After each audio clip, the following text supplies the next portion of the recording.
And a pleasant good evening and welcome to Ingalls Rink in New Haven, Connecticut, where tonight the Yale Bulldogs play host to McGill University in an exhibition matchup of college hockey. Hello everybody, I'm Marc Schwartz. Joined alongside me tonight is Paul Wasserman.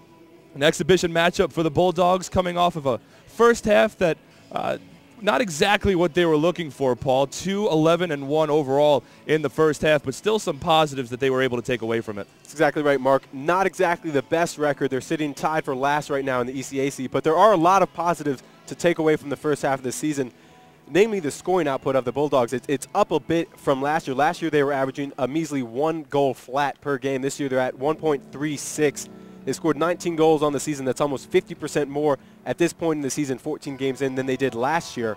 And a lot of that has to do with one key thing, and that's the freshmen. The freshmen have been phenomenal this year. The freshmen certainly have been playing very well. A couple of the top scorers on this team, all freshmen. And it's nice to see that production from an incoming class. The Bulldogs have struggled a little bit over the last couple of years. Bringing a nice freshman class like this has really sparked some life back into the program. Exactly. Coach Fleeg did a fantastic job last year in recruiting. He's doing another good job from what I hear this year recruiting.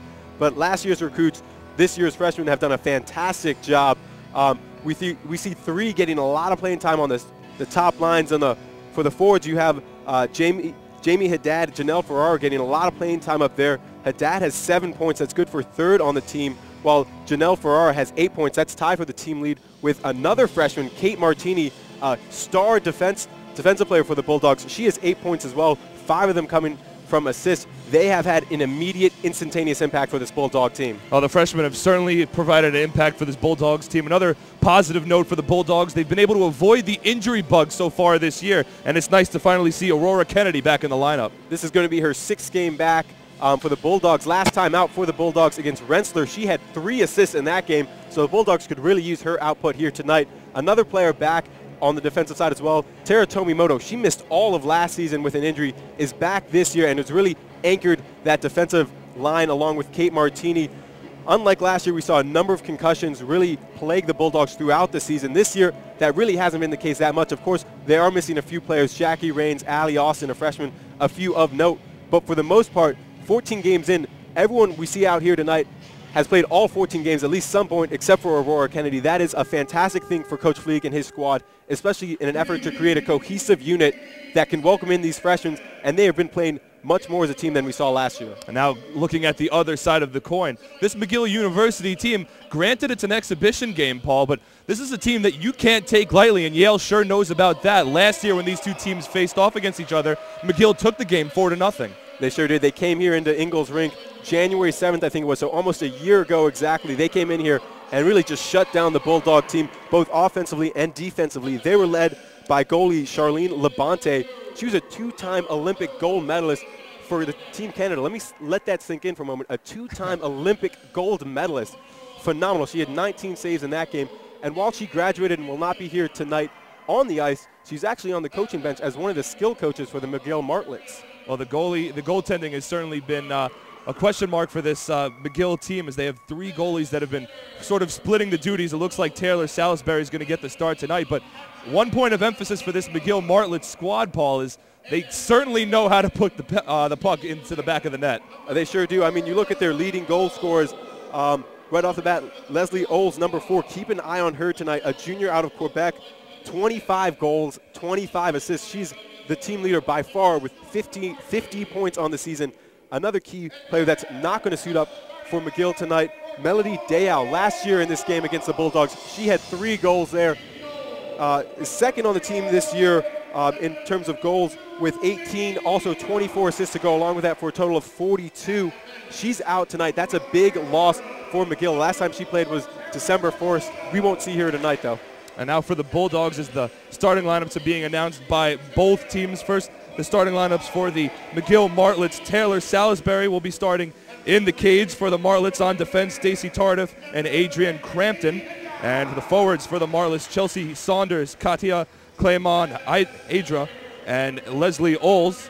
And for the Yale Bulldogs, there was a little question before the game as to who was going to start in net, and it looks like Jamie Leonoff, who's played every minute of the year so far for the Bulldogs, will be in net. And she's played fantastically. The sophomore goalie has really stepped up this season. yes, with a 2-11-1 record, but a 91% save percentage mark and giving up 3.27 goals per game. She's doing a phenomenal job keeping Bulldogs in many of these games so far this season. And just to join her in the starting lineups, defense will be the top line, Tomimoto and Martini, and the forwards will be Haddad, Moncion, and Ferrara, as we'll take a break for the national anthems, both the American national anthem and the Canadian national anthem, listening to Bulldogs hockey right here on Yale All Access.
And a fantastic job by Patricia McGauley of the Bulldogs, singing both the Canadian and American national anthem. As we get set for play here, Paul, the Bulldogs will have to shake off some rust. They haven't played in over a month, well, just about a month. So what kind of impact do you think that could have on this Bulldogs team here tonight? It could have a major impact. McGill coming out here, they last played December 30th, so just 5 days ago. For the Bulldogs, they need to try to come out a little conservatively. Last time out against Rensselaer, they gave up a few quick goals, especially on the power play, a lot of mistakes, that are going to try to be avoidable if you're Coach Fleeg's squad. Break it down, easy passes, nothing too aggressive, at least for the first 15 minutes out here tonight. Try to get a feel for what McGill's going to play and feed off of that, I would say. So pretty reactionary tonight if I'm Coach Fleeg. The Bulldogs 2-11-1 so far this year. The Martlets of McGill University 15-8, 11-0 in the Canadian Inter-University Sport Conference. But as to note, they're in an exhibition game against an NCAA-recognized team here in Yale. They're 1-6 against NCAA teams so far this year. Their lone win in their last NCAA exhibition game against Brown University. They won that one 3-1, but still have struggled a little bit this year, so it'll be interesting to see how that play so dominant in Canada translates into the play here today in the States. And for Salisbury, only her third start of the season against an NCAA team. We'll see how she reacts. She's last played November 30th, so well over a month ago. We'll see how she can handle the game tonight. And the game is officially underway. The Bulldogs will be traveling from our broadcast left to right in their white sweaters, blue pants with white and blue socks and blue numbers. The Martlets traveling from our broadcast right to left in their red tops with white trimmings, white numbers, red pants, and red and white socks as the Martlets here control.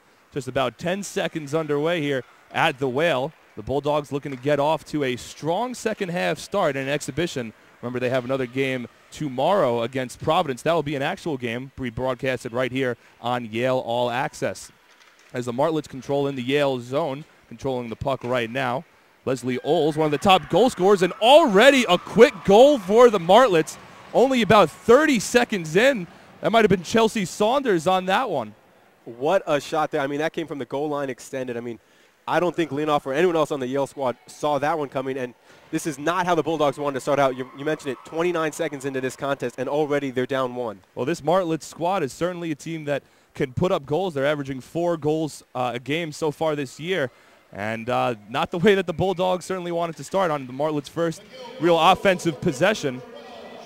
The Martlets are able to put one home, and right off the draw in their own end, they control again. The Bulldogs applying some pressure on the forecheck, but coming down on the near side, Kim Tontat.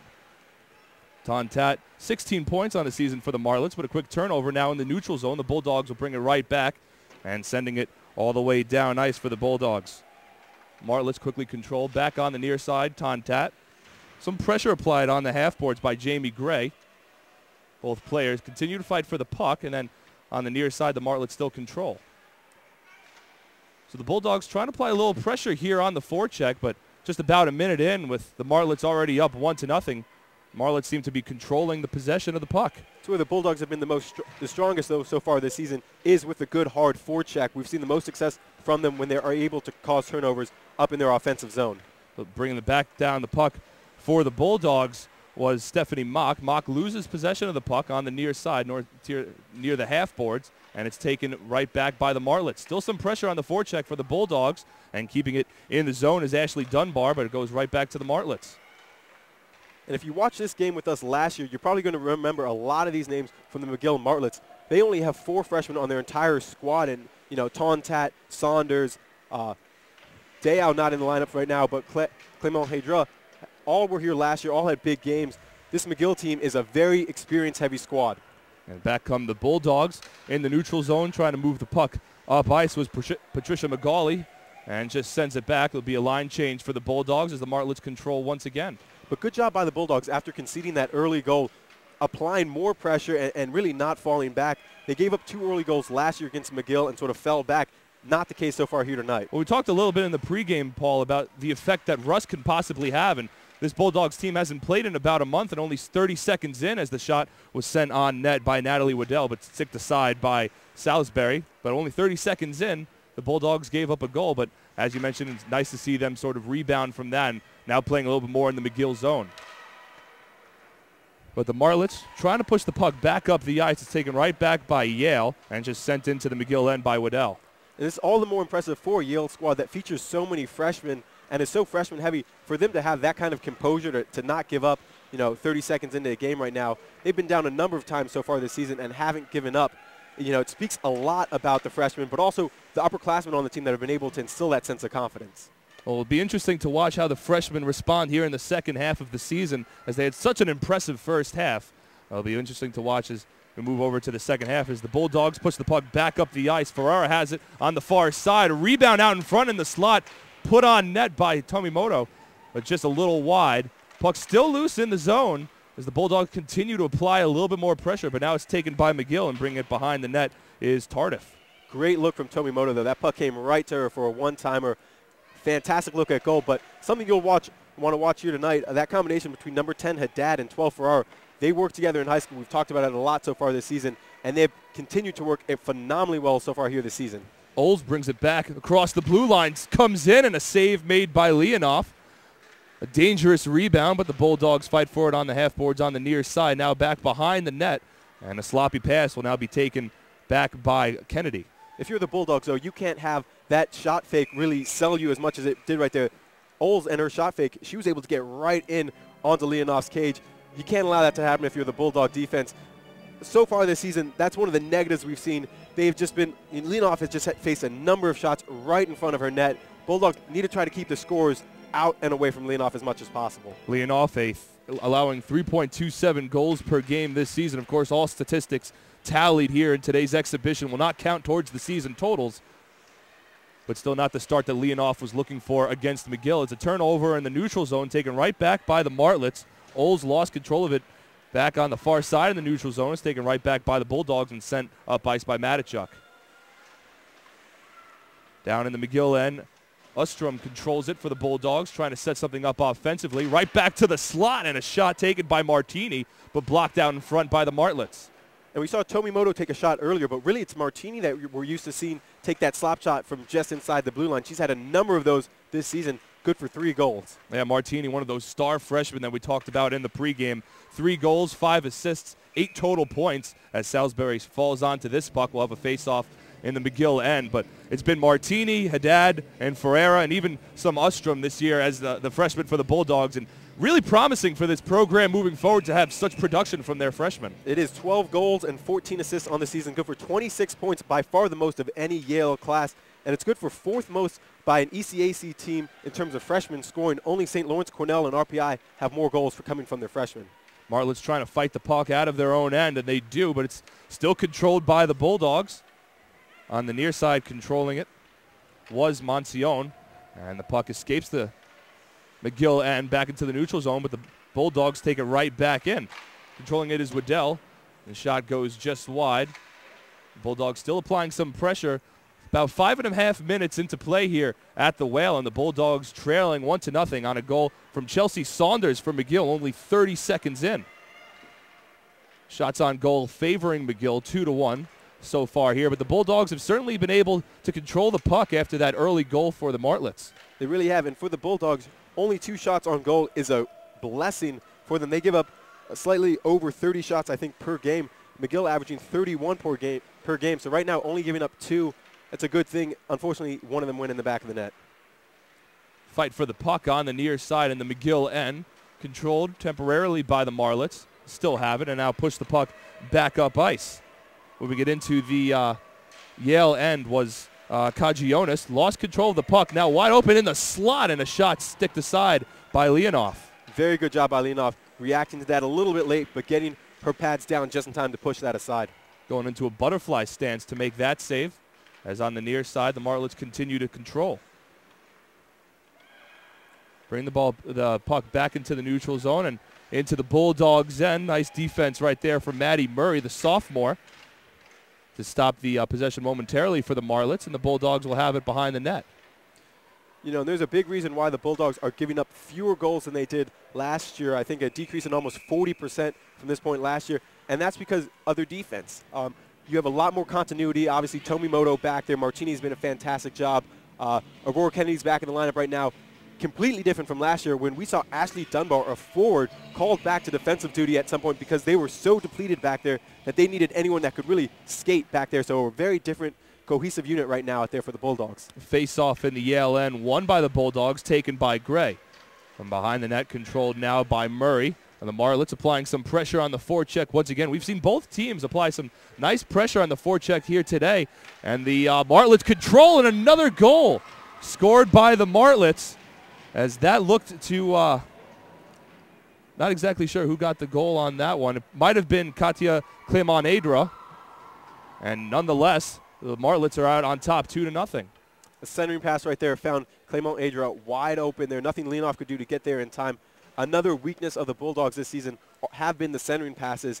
All too often we've seen a centering pass find the stick of a player right in front of the net. I mean, there's nothing you can do in that situation except really, you know, defend the puck better before you get the pass off and try to get in the passing lane. The Bulldogs have had a tough time doing that this season. Oh, tough chance there for Leonoff. Not a lot that she could do there, as Clemonadra for the Martlets. 18 goals so far this year for the Martlets, and I believe they're going to go review this goal to see if there was possibly a crease violation. Yeah, I was going to say, or it might be a crease violation, or it might also be whether it was the skate of Clemonadra guiding it into the net. When that first went in, I was a little doubtful of whether it was actually her stick that caused it to go in the back of the net, or rather her skate. They're going to take a review of this to try to find out what really happened. This is, I think, the 3rd or 4th time here at Ingalls this season that we've seen a goal go to replay, and I think it's about 50-50 of them overturning it or keeping it up standing. As of now, it stands as a goal. Well, certainly it looked close between whether it was the stick or the skate, but this is a big review. Granted, it's early on, only a little over 7 minutes in here in the first period, but you know, this is McGill could possibly be out to a 2-goal lead, and after the Bulldogs responded pretty well from the first goal that they let in, this could be a big momentum changer, whether the Bulldogs can win this replay or if the Martlets go up by 2 goals. Exactly. If the Bulldogs end up losing this replay challenge and they go down by 2 here, it really is frustrating because you mentioned it. They came out strong after that 32nd goal, dominated, really controlled possession. It was back and forth for the last 7 or so minutes. Completely undeserved, you'd have to say, to be down by 2. 1, yes, maybe, but 2, definitely not. And it's tough to ask this Bulldog team to battle back from 2. Certainly they've done that this season, but sort of a poor way to start this game and start the second half of the season right now. Well, it's a Bulldogs team. If they trail by 2, granted they're scoring at a little better rate than they were last season, but still not the rate that you would like to hope them to be scoring at, being outscored 46-19. And after the replay, say there was no goal. Apparently it must have gone off the skate of Clement Adra. A big call there for the Bulldogs. I mean, they're right back into it. We'll see how that momentum swing, it went from 2-0 McGill right now to still 1-0. And the Bulldogs, we see Leonoff jump up, in her reaction. She knew it came off the skate of Clement Adra. This could be big right now for the next 5 minutes to see how the Bulldogs can try to continue pushing their momentum now that they're only down by 1. Well, you mentioned it before, Paul, that they really were controlling the time of possession after that first goal, and now with a little bit of momentum here after the goal was taken off the board for the Martlets, possibly gives the Bulldogs an opportunity now to make something happen. The Martlets leading in shots on goal, unofficial 3-1 tally right now, as the Martlets win the draw in the neutral zone, and it'll come all the way back down the ice into the Martlets' end. The Bulldogs once again applying some pressure. Tomimoto takes the shot, and a deflection out in front goes just wide of the net. The Bulldogs still control. That came off of Zupan right there. A very good deflection off of a hard wrister coming from Tomimoto. Zupan nearly was able to get that one to beat Salisbury, but the Bulldogs continue to control the puck, now behind the net. Both teams continue to fight for it, controlled right now by the Bulldogs and Ustrom. But both Ustrom and Zupan fighting for the puck for the Bulldogs. Now it's taken back by the Martlets and Clement Adra on the near side. Has some speed, has some room, guarded closely by Tomimoto, and Tomimoto just takes the puck right back for the Bulldogs. A lot of contact on the near side as Olds falls to the ice. And no penalty called initially. Now we'll have one. And we'll see who that goes up against. I think it's going to go on Olds. I didn't see exactly for what, but at the very end, she just picked up Zupan's stick and just hurled it in the opposite direction. They might be getting her for that. But getting real physical out there right now for both sides. Yeah, well, Bulldogs certainly haven't been afraid to shy away from any contact this season. Looked like Olds was a little frustrated. There was a lot of contact there with Zupan on the near side, and no penalty was called against Zupan. And then a little bit of a reaction from Olds, not what you would like to see composure-wise from the Martlets. But a big 2 minutes upcoming for the Bulldogs. 13% on the year for power plays, 7 of 54. We'll see what they can do here tonight. Be a great way to get back into it, though, that's for sure. So the Bulldogs control. Tomimoto takes it right now at the right point and sends it over to Martini. Martini controls it. Some pressure defense applied by the Martlets, but Tomimoto now takes the shot from the point, deflected out in front, but Tomimoto keeps it in the Martlet zone. She has been all over the place here so far tonight. 3 shots early on. Good job keeping the zone right there. She is playing very inspired play here tonight. Monsione over to Tomimoto, and now tries to get it out in front, looking for Haddad, but not able to connect on the pass, and the Martlets send it back up ice. Martlets on the year just a shade under 77% on a penalty kill. So far they've killed off 40 seconds of this one. Bulldogs trailing 1-0 after Chelsea Saunders started off the scoring for the Martlets only 30 seconds in, but it's been all Bulldogs since, as once again the Martlets are able to get the puck out of the Bulldogs' end and coming all the way down. The Martlets applying some pressure. A shot taken by Kagionis, but a save made by Leonoff.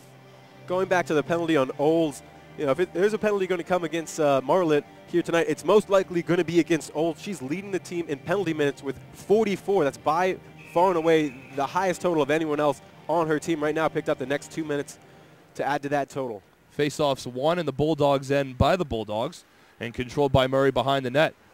Now they look to push the puck back up ice, but nice defense in the neutral zone by Della Porta of the Martlets, as the Bulldogs not able to get anything going on that opportunity, and the puck sent back down ice. And you wonder, this might be a result of the Bulldogs having not played in almost a month. When you get back to practice, what do you have time to work on in your limited amount of practice schedule? Is it the power play, or is it just rather your 5-on-5 Bulldogs really haven't been able to set anything up past that first series of shots to start the penalty. Power play.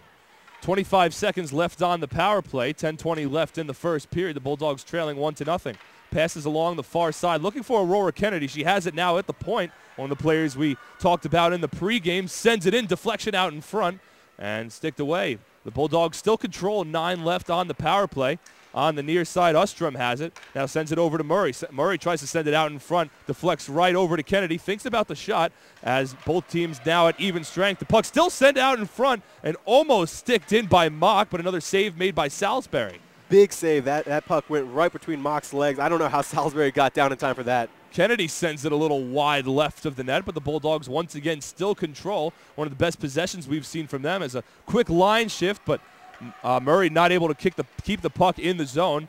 Goes back into the neutral zone. They just have to send it back down ice. One thing we're seeing the Bulldogs do very well so far here tonight is really just establish a presence right in front of Salisbury's net. They've created a lot of opportunities coming from those deflections. Certainly sending the puck out in front a lot as the Bulldogs continue to control behind the net. Taking it for the Bulldogs was Paige Decker.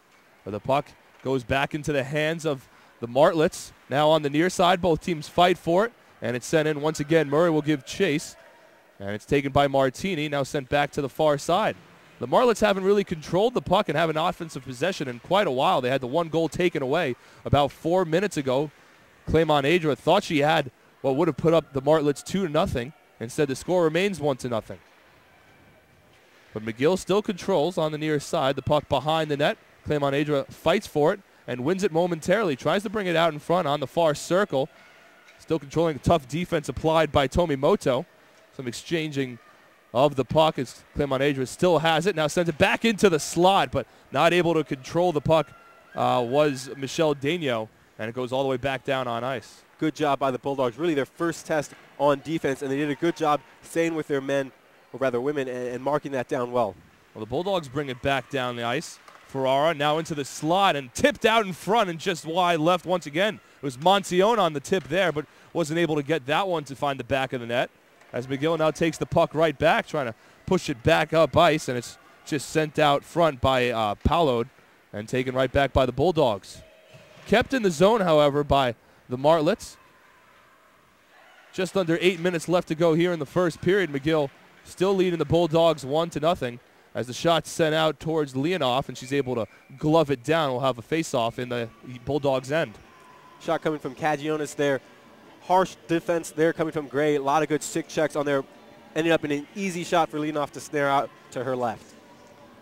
Shots on goal, unofficial totals favoring the Martlets 5-3 here in the first period. Face off on the far circle in the Bulldogs' end. Won by the Bulldogs and taken by Kennedy. Kennedy sends it behind the net. We're seeing a lot of early action from Kennedy here tonight. More even than we saw in the Rensselaer game where she had 3 assists. So really, Coach League rewarding her stellar play last game with more minutes here tonight. Ostrom's shot on net was deflected aside, but the Bulldogs still control. And now it's taken right back by McGill. Martini keeps it in the zone, looking for Tomimoto on the near side. Tomimoto tries to send it back in front of the net, but nothing happening there. The puck's still loose and now controlled by the Martlets. But Tomimoto keeps it in the end once again. A line change coming for the Bulldogs. Tomimoto certainly having a stellar game so far for the Bulldogs. Both her and Martini have been strong on the blue line. As bring the puck back down in the neutral zone now into the McGill end. Or the Bulldogs. Mock puts a shot on net, sticked aside by Salisbury. Mock still controls it on the far side. In the slot now, sends it on net and deflected once again. Still some pressure. Dunbar fighting for the puck along with McGauley behind the net, and now it's taken right back by the Martlets. Tomimoto keeps the puck in the zone. She controls it on the near side. Still a lot of pressure from the Martlets. Tomimoto brings it back out to the point, hands it off to Dunbar, who skates it back in behind the net. Dunbar controls as the Bulldogs have controlled the time of possession. Tomimoto sets up for the shot and blocked out in front once again by the Martlets, but the Bulldogs keep the puck. That's the 5th shot here tonight by Tomimoto coming inside the blue line. Tie for the team lead, or second rather, with 4 assists on the season. The way she's shooting the puck tonight, she's certain to get another one the way that's going. Claymont Adra on the far side controlled it momentarily for the Martlets, and it's taken back once again by the Bulldogs. as Yale continues to respond well after giving up a goal only 30 seconds into Chelsea Saunders. Monsione brings it in. A couple of passes, and Haddad not able to tip that one home with an open net. Again, that pass coming from Ferrara. The Ferrara-Haddad connection almost worked yet again. Haddad certainly had an opportunity there, was just not able to get a stick on the puck. A missed opportunity for the Bulldogs as the puck momentarily stays in the McGill end. And now they'll take it once again and look to push the puck back up ice. On the near side, controlling it, Kim Tontat. Tontat loses the puck, and it's sent back behind the net, where it's controlled now by Logan Murray. Murray looking for a player in the slot, nobody home. Still controlled by Saunders and sends it behind the net, where the Bulldogs take the puck back. McGill looking a little confused offensively since their goal only 30 seconds in. They control the puck in their own end right now as the Bulldogs have a line change.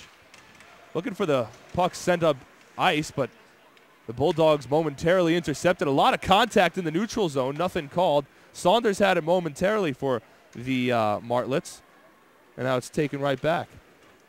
Behind the net, the Bulldogs looking to control. Tomimoto fighting with a couple of Martlets. Puck still loose, and now Saunders controls on the far side. Send it back to the point, or it's sent back behind the net.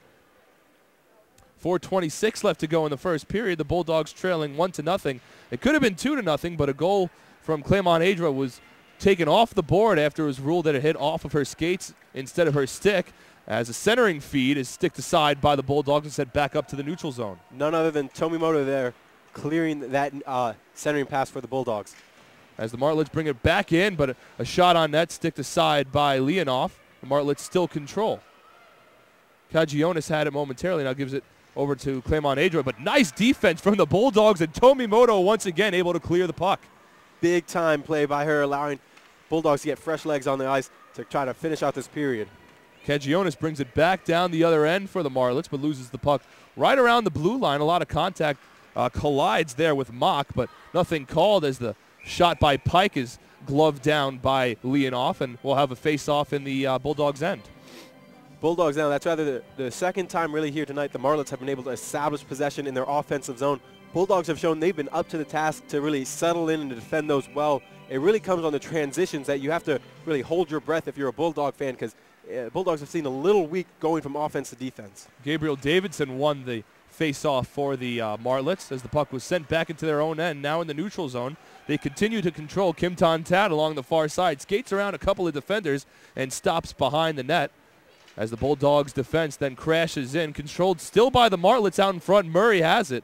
Logan Murray controls on the near side, but taken right back by Jamie Gray, and the Bulldogs will push the puck up ice. Trying to track it down for the Bulldogs was Ashley Dunbar. It comes right back into the Bulldogs' end, and almost a turnover right into the slot. Puck stays in the Bulldogs' end momentarily as Gray controls it over to Dunbar, and Dunbar now on the far side just sends the puck up ice. 2:45 left to go. McGill still leading 1-0 over the Bulldogs. Marc Schwartz alongside Paul Wasserman here on the call. The Bulldogs control a centering feed out in front, and Ferreira just not able to tip that one home. Another missed opportunity for the Bulldogs. This time Ferrara missed that chance there, but the Bulldogs have had two very good opportunities right in front of net. Gotta start hoping that they're going to be able to put one of those away soon.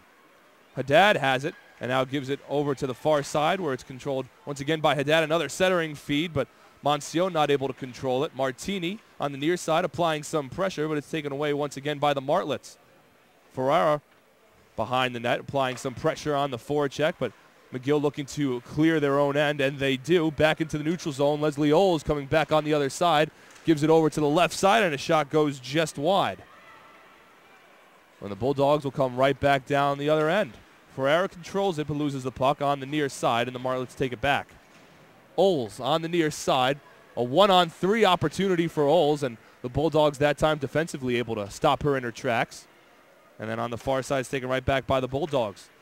Up ice. Looking for Ostrom, but Ostrom has it taken away from her as both teams continue to fight for the puck on the far side. Now taken by Ostrom and controlled by the Bulldogs. Kennedy sends it out in front, still loose, and now it's sticked aside to the far end. And the Martlets are able to clear the zone with the Bulldogs still control. Kennedy getting a lot of work on the ice here for the Bulldogs, and Ostrom is able to just push the puck over into the Martlets' end. But then coming right back into the neutral zone was Della Porta, and she sends it back into the other end for the Bulldogs. As falling down was Jamie Gray, and the Bulldogs not able to control the puck. It's loose. A turnover in the Martlets' control.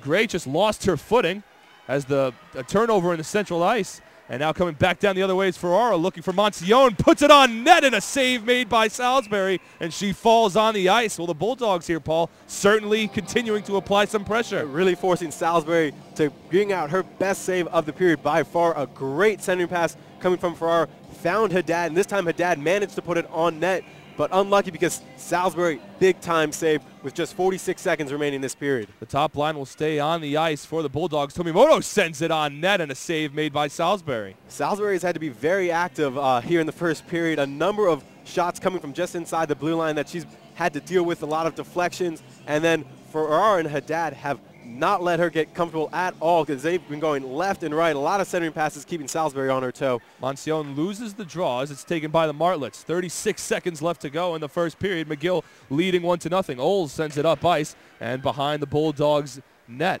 It's taken right back by Martini, and the Bulldogs not able to clear the puck. Still loose out in front. Oles temporarily had it. Still loose. Saunders not able to find it, and it's taken by Ferreira. But McGill keeping the puck in the zone. Saunders had it blocked out in front. Puck still loose in the slot. Now taken on the near side. Back over to Clemon Adra. Clemon Adra has it. Rips a shot and a save made by Leonoff with 7 seconds to go. Big save. It's this last 40 seconds for the Bulldogs. You really don't want to give up a second goal. Obviously, they would have liked to go up 1-1 right there. But right now, you want to get into the locker rooms just down 1-0. Very happy, unofficially, a 6-6 dead heat in shots. The Bulldogs have to be very proud of the way they've played so far this first period. Zupon versus Clemon Adra on the draw, and the Bulldogs end as Yale wins it. As time will expire here in the first period.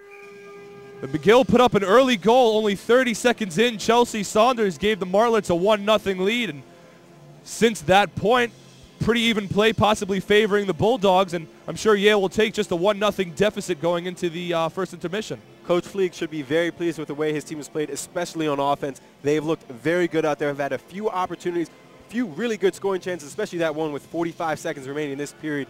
Unlucky for the Bulldogs, they're not even right now, but a lot of good things to bring into the second period. So McGill leads Yale 1-0 after the first period of play.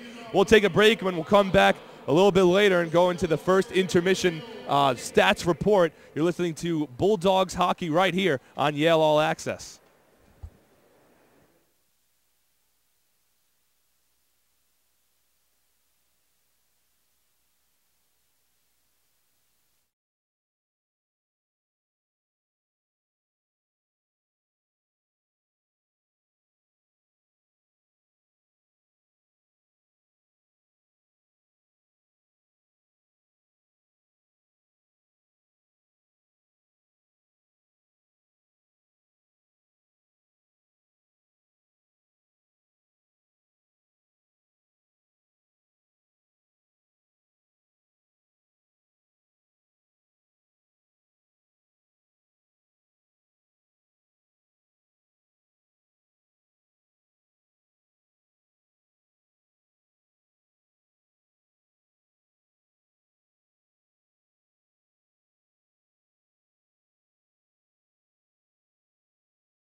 And welcome back to Ingalls Rink. After one period of play, the McGill Martlets leading the Yale Bulldogs 1-0. Marc Schwartz alongside Paul Wasserman here on the call from the Whale. But the score not really indicative of the way that both teams played in the first period, as we both agreed over the break that, you know, granted McGill's leading 1-0, but the Bulldogs very well could be leading this game. They really could be. I mean, this is my second year now following Yale women's hockey, and this has got to be the first time I see Yale go into the locker room after a period, and they're even on shots. It's been a long time since they've been even or even, been close to the shot totals. Right now it's 6 apiece.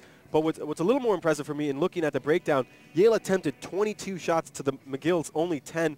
Half of those were blocked by the defense. We're looking at this breakdown of the shot chart.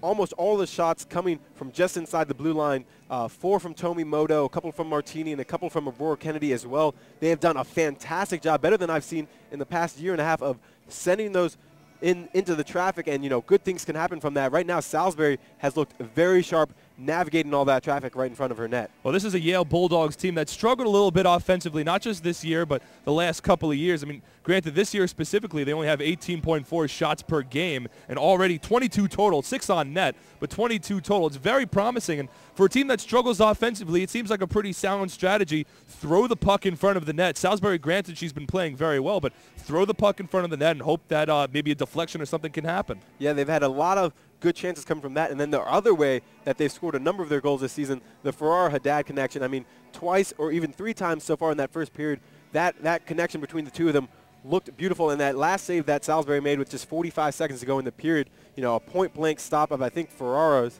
shot. A big save from her. But really, as this game continues, you have to like Yale's chances if that kind of outside play and inside play can continue. McGill got the scoring started only 30 seconds in when Chelsea Saunders was able to get one past Leonoff, and thought for a minute that McGill was going to take a 2-0 lead when Clement Adra had a shot go and find the back of the net, but it was ruled after a replay that it hit off of her skate, not her stick, so the goal was taken off the board. That's how we stand at 1-0.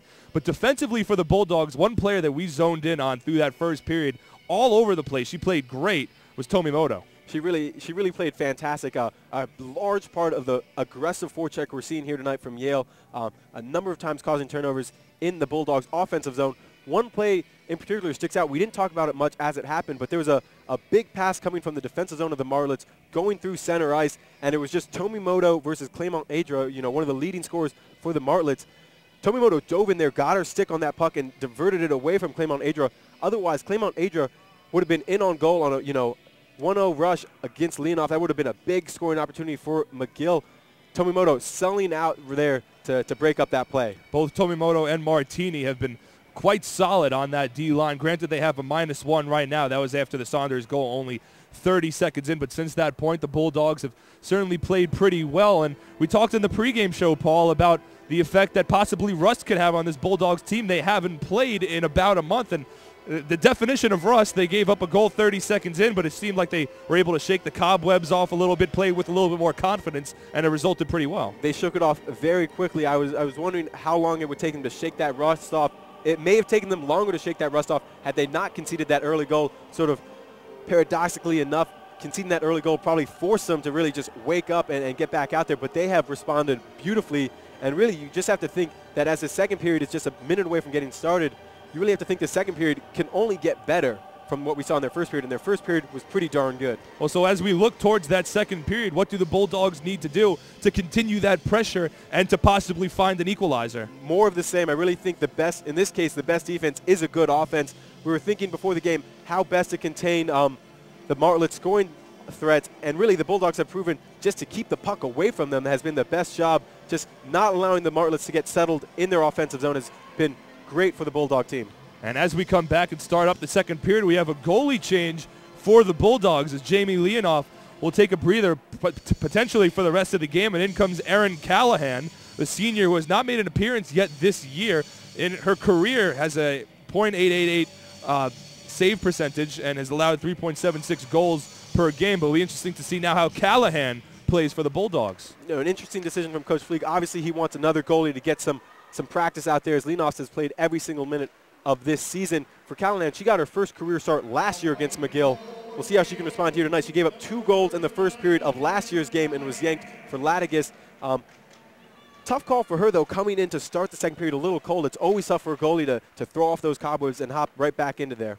As McGill controls, and the Bulldogs then applying some pressure early in the period, just like they did in the first period. But Ferraro will look to clear the puck out of the Bulldogs end, and eventually they're able to do so. But an interesting call, pulling Leonoff and putting in Callahan. And with a Bulldogs team that only has 2 wins on the season, they struggled in the first half of the season, and now you're playing against a McGill team that you're competing with. And you take out your starting goalie as Olds brings it on the near side, puts a shot on that, and saved by Callahan. A big save by her, though, coming out nicely, covering her post. I mean, that's not the first save you want if you're Callahan. You know, you want something easier, but she did a fantastic job.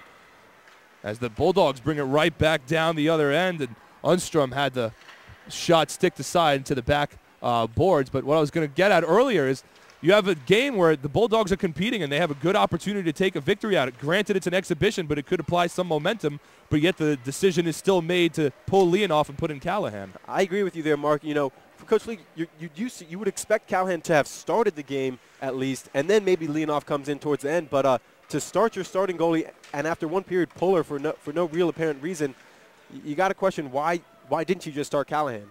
As Murray fights for the puck on the near side for the Martlets. Well, one thing I could think of is maybe it was a predetermined play that you have Leonoff play for a period. Granted, the Bulldogs are playing against Providence tomorrow, and that's going to be it's a non-conference game. As a centering feed is stick to side looking for Pike, and Magali will control it on the far side for the Bulldogs. So maybe just play Leonoff a period, shake some of the rust off of her, and get her ready for an actual game tomorrow.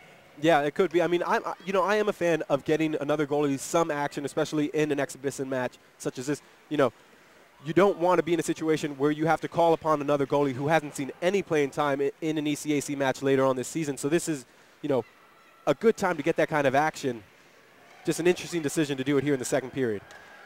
So the Bulldogs trail 1-0. About 2.5 minutes here in the second period. Play's been going back and forth, and now the Bulldogs really have their first offensive possession of the period. A centering feed out in front, not able to find Dunbar. Puck's still loose in the slot, and it's taken back by the Martlets. Coming all the way down the other end, the Martlets applying some pressure as Pollard lost the puck on the far side. Now it's controlled once again by McGill, taken back by the Bulldogs. Puck in the neutral zone. Both teams continue to fight for it. Dunbar had it momentarily, and now it's sent up ice. Unofficial shot totals 8-6 favoring McGill as a centering feed is intercepted by McGill, but puck still out in front. Shot, score!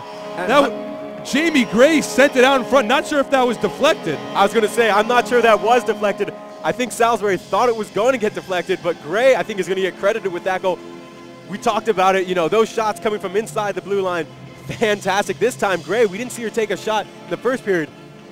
A hard rip there, just full Salisbury.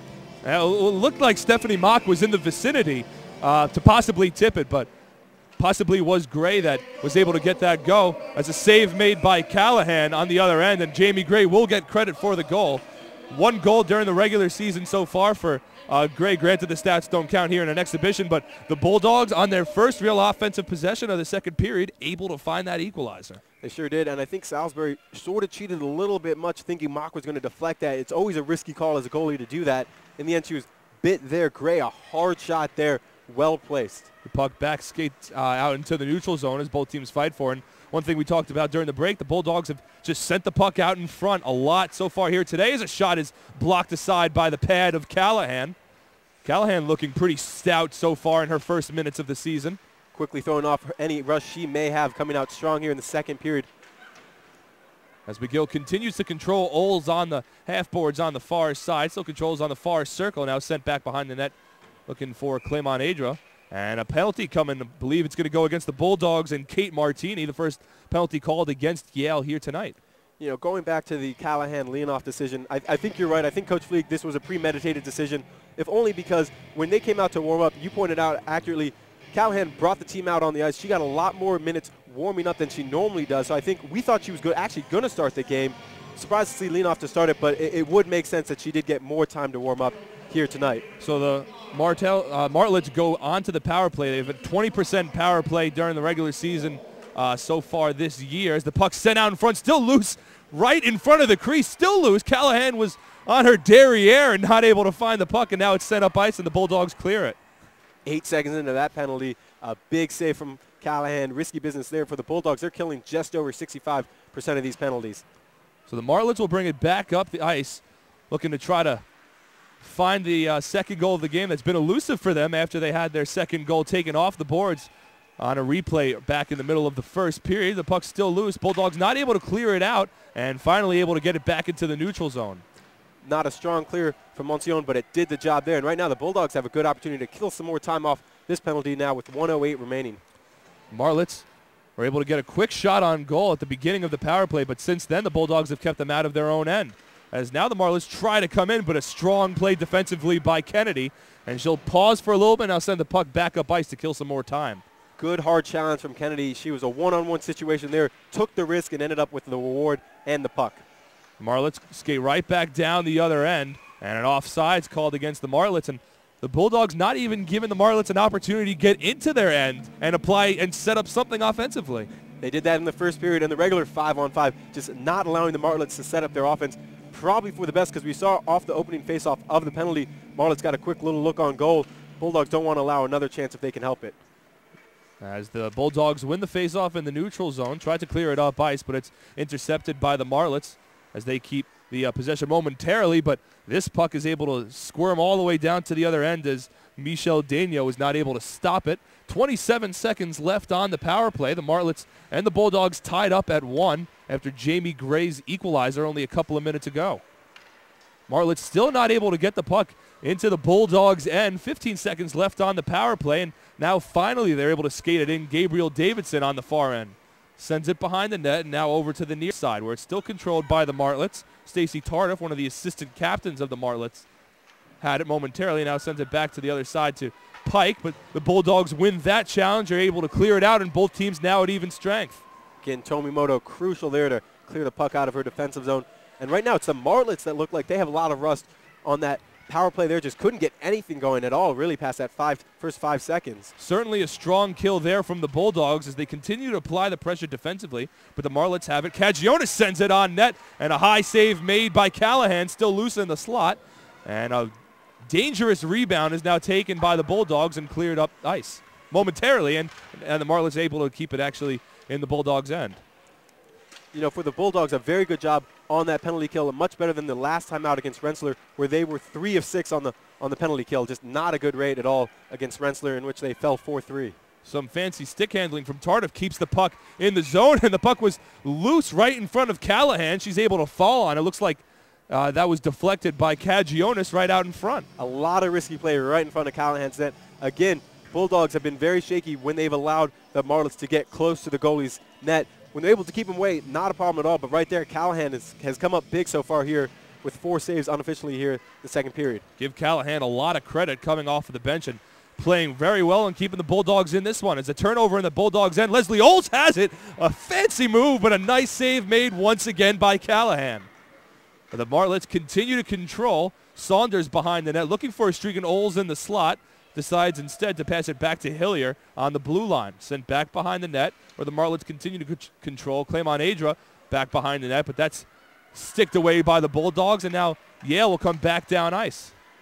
Well, what a save by Callahan on the opportunity from Leslie Olds. Not many people have been able to say that they've stopped that opportunity coming from Olds, but Callahan did a very good job, looking like a very experienced goalie out there right now, and a huge reason why the Bulldogs are still tied 1-1. Leslie Olds, 25 goals scored for the Martlets so far this year. She's been a star player for McGill University, but was stoned right there on the opportunity by Callahan as the puck comes back down the other way, and the Bulldogs will control in their own end. Some forechecking pressure applied by McGill, and that's something we've seen from both teams. As a turnover now, McGill continues to control in the slot, and a backhanded shot, but another save made by Callahan. And right now, McGill really showing their offensive powers. The last 5 or so minutes have just been dominated by them. Ever since they got out of that unsuccessful power play, they really have looked the better team the last 5 minutes or so. The Bulldogs saw a turnover there from Tomimoto, uncharacteristic of her. They need to try to slow things down and shore up the puck. Bulldogs win the draw. Martini sends it on to the far side, looking for Decker, and the Bulldogs able to clear the puck out of the zone. Goes right back to the D line for the Bulldogs. Tomimoto over to Martini, and now they'll send it all the way up ice. And that'll be called for icing, so we'll have a face-off all the way back down in the Bulldogs' end. Only our second icing call of the game. You tend to see a lot more of those in the women's game than only 2 here in the second period. That's good. We've seen a lot of free-flowing pace to this game. It's uncharacteristic so far. 8 minutes in here in the second period, even play from both sides. The Bulldogs were able to find the equalizer and a goal from Jamie Gray about 4 minutes in here into the second period. Both teams tied up at 1 as Tantat comes back the other way. Her shot's deflected into the screen behind the net, and we'll have a draw. Very different course to this game than the one we saw last year. At this point last year, Bulldogs already trailed 3-0. Ladigus was in net, replacing Callahan. Right now, it's the opposite. We see Callahan coming out there very strong, trying to make up for her play last year, apparently, and doing a fantastic job of that. Callahan already now with 6 saves unofficially here in the second period as the Bulldogs send the puck back up ice, and it's controlled once again by McGill. On the near side, Pike had it momentarily, gives it over to Cagionis, and her shot is blocked out in front by Murray. McGill still controls Pike into the slot, looking for a centering feed, but not able to find the pass recipient. It's intercepted, and now Callahan will just fall on the puck, and we'll have a draw on the Bulldogs' end. And that was Jamie Gray right there who broke up that centering feed. Very good job getting back on defense and just disrupting it. The Bulldogs need to do a much better job. Take Gray's lead from that. Just get bodies in the middle there and clear them out.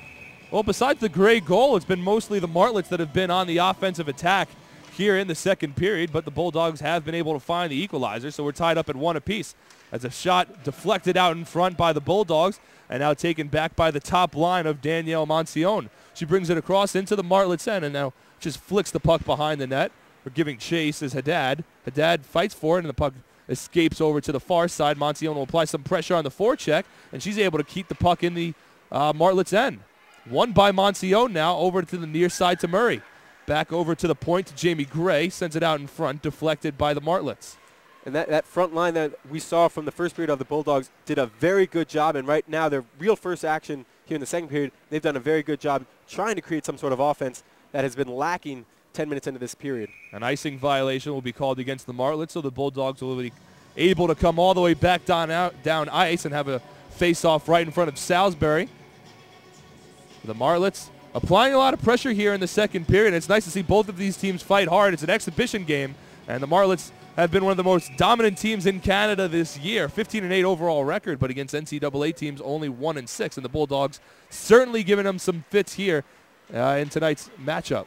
The Martlets have a few more opportunities against NCAA opponents. Tomorrow night they head just north up to Hamden to take on the Quinnipiac Bobcats, and then later on next week take on the Yukon Huskies. So 2 more matches here in the state of Connecticut before the Martlets can finally head home back to Canada. Bit of a nutmeg tour for the Martlets here as the Bulldogs control the puck sent up ice. Looking for Ostrom, but Ostrom not able to control the pass, and it goes all the way back down into the Martlets' end. Halfway home here in the second period. Halfway home in the game, in regulation, I should say also, as we're tied up at 1 apiece. Martlets control here in their own end. Some forechecking pressure from Yale once again. We've seen both teams here tonight, Paul, apply a lot of pressure on the forecheck, and we've had some turnovers in each team's own end. Yeah, right now in this period, it really has been the Martlets who have been able to cause a few more turnovers. The Bulldogs just haven't been able to establish any sort of possession in their offensive zone. And the Bulldogs trying to get a 2-on-1 opportunity, but Stephanie Mock not able to control the puck. Both teams fight for it in the neutral zone, taken by Leslie Oles on the far side, showing some speed, skates around a defender, still controls the puck, looking for a centering feed, and gives it off to the far side. Claymont Adra's shot is deflected to the glass behind the net, taken back by the Bulldogs. Dunbar not able to control it, but it clears up ice, and now Mock has it. A 1-on-2 opportunity, and Mock just sends the puck towards the backboards. Puck sent out in front, intercepted by the Martlets. A lot of pressure defensively from the Bulldogs on the far side, and Alyssa Zupan. The Bulldogs now control in the neutral zone. Dunbar and Zupan on the near side. The puck sent back behind the Martlets' end. Yale continuing to apply some pressure here on the forecheck. It's a shot on net right in the slot, and a save made by Salisbury. Fantastic shot. Waddell just in off the bench, skated right in onto that one, had a very good look. Fortunately fired it right into the belly of Salisbury. Oles a fancy move on the near side, but not able to get anything going as the strong defense from the Bulldogs continue. Now a 2-on-2 opportunity here in the center ice. Paige Decker on the near side, contested closely by a pair of Bartlett defenders, and the puck escapes now back to the far side. Good job by Decker, though, carrying that into their zone, able to tie up the puck long enough to allow the rest of her players to join her, fighting for possession. Unfortunately, they weren't able to hold on to it there. And now the Martlets come back down the other end, but they'll pause a little bit for a line change as the Bulldogs control. Martini has it behind the Bulldogs' own net. It's really the first time we've seen Martini out there tonight in the second period. Rather, she was very quiet those first 10 minutes of the period. It looked like the Bulldogs had really changed up their defensive line, with Aurora Kennedy getting a lot more playing time out there with Tomimoto. Good to see Martini back out there. I was afraid that maybe something had happened to her, but apparently not. She looks all in well up there. Logan Murray lost her stick momentarily, so she had to grab a new one from the bench as the puck out in front, and it's still loose. Callahan, and play is stopped, but the puck was still loose in the crease, but credit Callahan once again for stonewalling the Martlets. Really just so strong there as the Bulldogs just allowed the Martlets too much time to gather that puck, turn, and have a wide open look at Callahan. Lucky for Callahan, though, that rebound was not covered up by her, but yet the official stopped play. It was still bouncing around right in her zone. Certainly still loose, but a break for the Bulldogs, and they'll surely take it as we're still tied up at 1 apiece. Strong defense for the Bulldogs and Aurora Kennedy as she continues to play very well for this Bulldogs team here today as they control it in their own end. Still some pressure applied by the Martlets on the forecheck. Kennedy has it behind her own net, slows things up and looks to set up a play for the Bulldogs. Sends it up ice for Ferreira. Ferreira has it, a 2-on-2 opportunity. She has Haddad behind her and decides to keep the puck for herself, and now sends it to Haddad off the goal line. And now it's intercepted by the Marlets, and they'll come right back down the other direction. Gabriel Davidson has it. Davidson on the far side, guarded by Tomimoto, and she's able to deflect the shot on net once again, and her strong play continues. Bulldogs have it on the near side. Ferreira now up ice, looking for Zupan, and Zupan just flicks it in as the Bulldogs will change lines once again. 6.5 minutes left here in the second period, all tied up at 1. The Martlets had their only goal of the game scored 30 seconds in. Chelsea Saunders was able to get one past Leonoff. And Leonoff, after a strong first period responding from that Saunders goal, taken out of the game, and in comes Erin Callahan, who has played very well here in the second period. Especially those first 10 minutes, she had some very big saves to start this period off, keeping the Bulldogs just tied in it here 1-1. Bulldogs still have it loose out in the slot. A backhand opportunity, still loose. And the Bulldogs not able to get anything going there, but they control the puck. Martini sends it out in front of McCauley. Was not able to control it, but the Bulldogs once again maintain possession. Matichuk behind the net, slows things up, sends it back over to the point to Tomimoto. And Martini whiffs on the one-timer, and the Marlets are able to clear the puck. Opportunities galore for the Bulldogs on that possession, just not able to find anything to get it past Salisbury. Yeah, I want to go back to that last shot quickly. Ostrom very unselfishly passed up the shot, found Martini for a better look on net. You don't often see that today. Most players are going to take that shot if they can take it. Ostrom, unselfish. As that shot just rings off the post, Callahan continues to play very well for the Bulldogs. As the Martlets control a centering feed, but nobody's home in the slot. The Bulldogs will clear the puck, but a quick interception in the neutral zone is taken right back by Dino. The Martlets still have the puck, now on the near side. Palod just sends it up, and the Martlets will change lines once again. Tomimoto behind the Bulldogs' own net.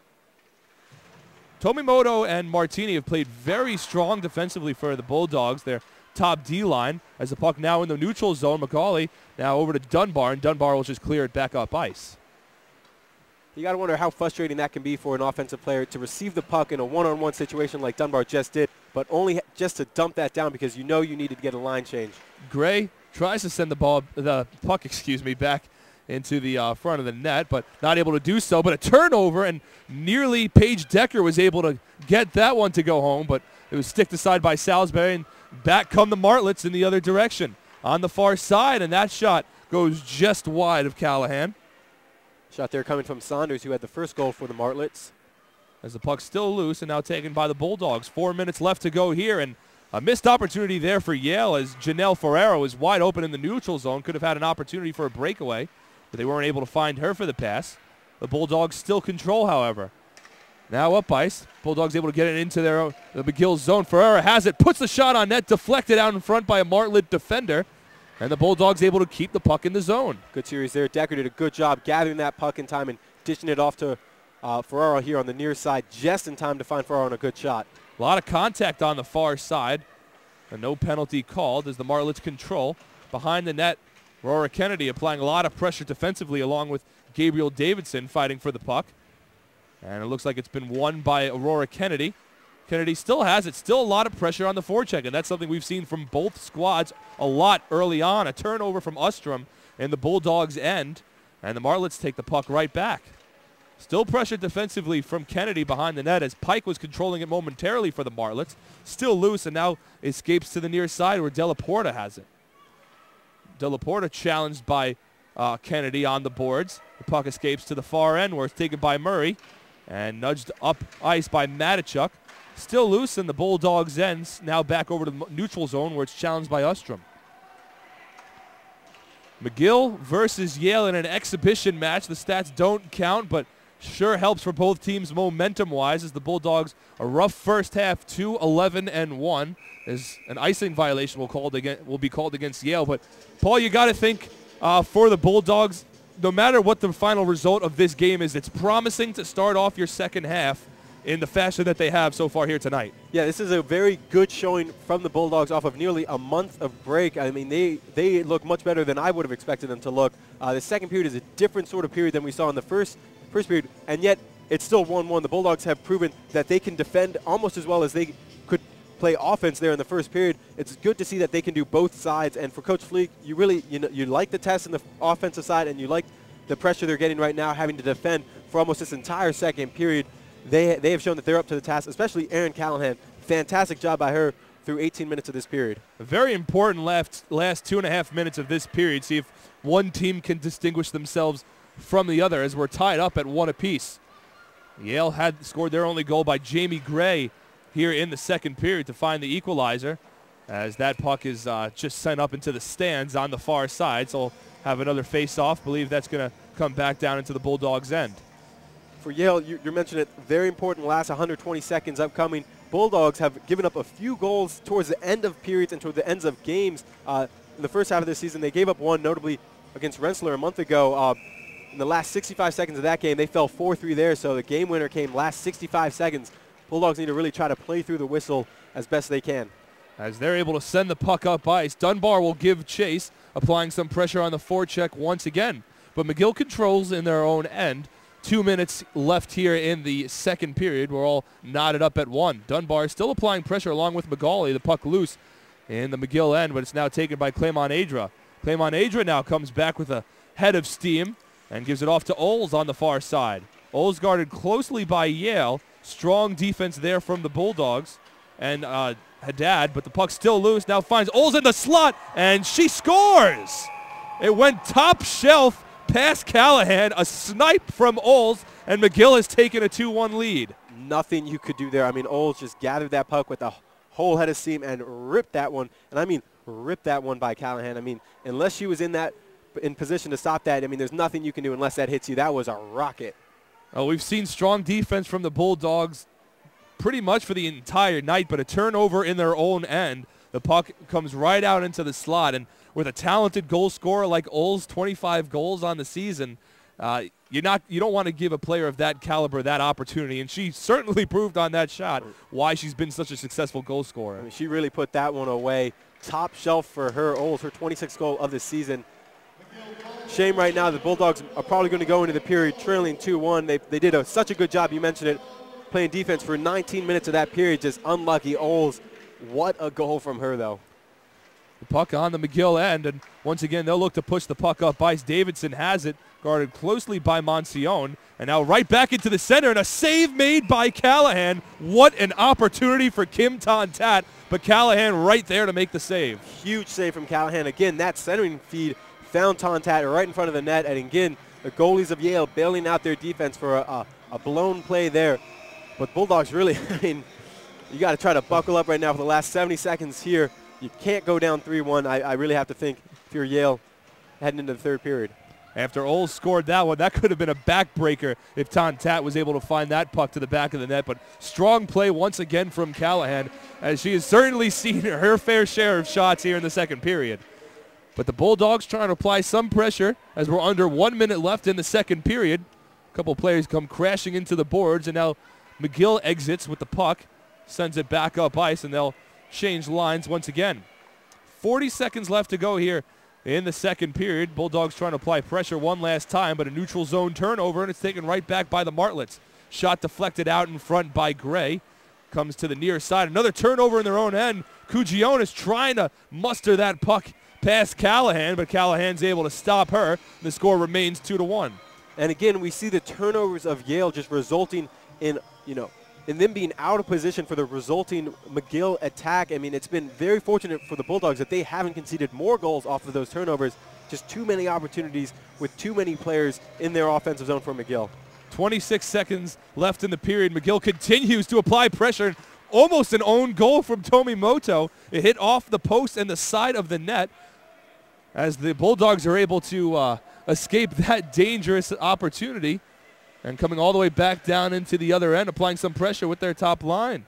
Haddad has it. 6 seconds left in the period. Tomimoto looking to send one on net. Martini sends it out in front. Still loose in the slot. And the time will run out on the Bulldogs on one of their better offensive possessions of the second period. But when all is said and done, even though Yale was able to find the equalizer early in the period, McGill exits the second period with a 2-1 lead. What a hectic 2 minutes to end that period. I mean, looked like the Bulldogs had wrapped it up. We're about ready to go to the third period, all knotted up at 1. But McGill is showing why they have such a scoring threat with Oles knotting that rocket against Callahan. We'll see what the Bulldogs need to try to do. If they can get that kind of thing we saw at the last 5 seconds there, that kind of offense is what we saw in the first period. It's what worked for them in the past. Bulldogs need to try to get back to that. So after 2 periods of play, the McGill Martlets leading the Bulldogs 2-1. A very exciting game so far, and what promises to be another very exciting third period between both of these teams. So we'll take a break for the second intermission and come back in a little bit to go over what we've seen so far and what we expect to see in the third period. Marc Schwartz alongside Paul Wasserman. You're listening to Bulldogs Hockey right here on Yale All Access.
And welcome back to Ingalls Rink here in New Haven, Connecticut. After 2 periods of play, the McGill Martlets lead the Yale Bulldogs by a score of 2-1. It's been a very interesting game here, Paul. A first period that saw McGill leading 1-0 after the period, but a period dominated mostly by the Bulldogs. And then a second period, back and forth, both teams score, and McGill has the 2-1 lead. Yeah, that second period, though, really characterized. You got to say McGill dominated that period. We look at the shot breakdown, and they are far and away, more shots out there. 12 shots on Aaron Callahan there in that second period. Only 1 in the back of the net, and that's due in large part to Callahan's stellar play, because looking at this breakdown, well over half of those shots came from right in front of her crease. I mean, it's impressive, to say the least, that Callahan was able to stop as many shots as she did. It's sort of funny, however, that the goal did come from outside by Olds, but nothing you could do on that goal from Leslie Olds, her 26th of the season, and that one was a rocket. She had enough pace on that it ricocheted out of the net with enough pace that I thought it may have hit the crossbar with that amount of speed it came out of. But no, Leslie Olds, just that amount of power behind that goal. A fantastic job by her. It was certainly very impressive, and this is a Martlets team that certainly knows how to put goals up on the board, and credit to the Bulldogs defense. They've only given up 2 so far. Granted that the Martlets have the advantage in shots on goal, but is it a credit to the defense of the Bulldogs? Is it a credit to the strong play of Callahan in the second period and Leonoff in the first, or maybe a combination of both? I think it's a combination of both, but you really have to give credit, I think, to Callahan and Leonoff as well. I mean, looking at this, at the breakdown, we just see how many shots really were just Callahan left to make that save. Obviously, the Bulldog defense doing a good job at times to repel a few of them away. But really, Callahan getting big when it counted and pushing away a few big shots. I really got to give all the credit in the world to her. What worked in the first period, and hopefully the Bulldogs can go back to it, is their offense. I mean, that's really the best defense for them right now, is if they can control the puck in their own offensive zone. They weren't able to do it there in the second period and got burned by a late goal coming from McGill.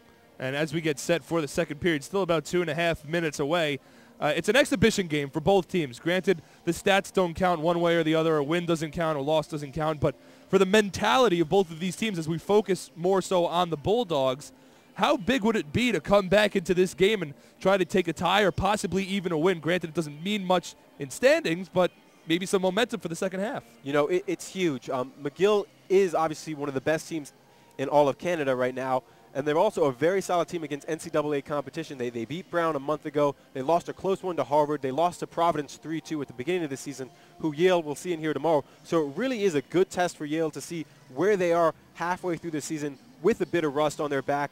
It's a good test of character against this McGill team that's won 13 straight. They know how to put games away. They know how to score. Right now, Yale is holding them tough. It is really limiting their opportunity to the best that they can. But, it's a huge test for Yale, one that obviously they would like a win or a tie out of. But as it stands right now, Yale has to be pretty pleased with the way they've been playing.